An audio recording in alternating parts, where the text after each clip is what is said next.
mga lalabs, ito na yung pagkain namin. Ito na yung live ni Lola. So, special longganisa pa.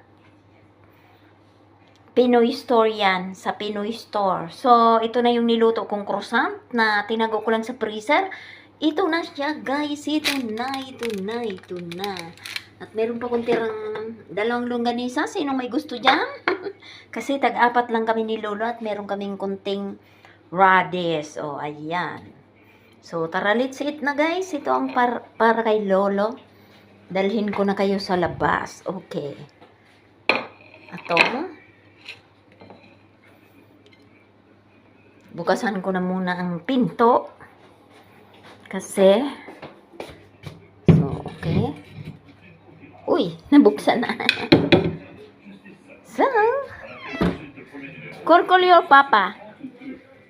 Okay, come.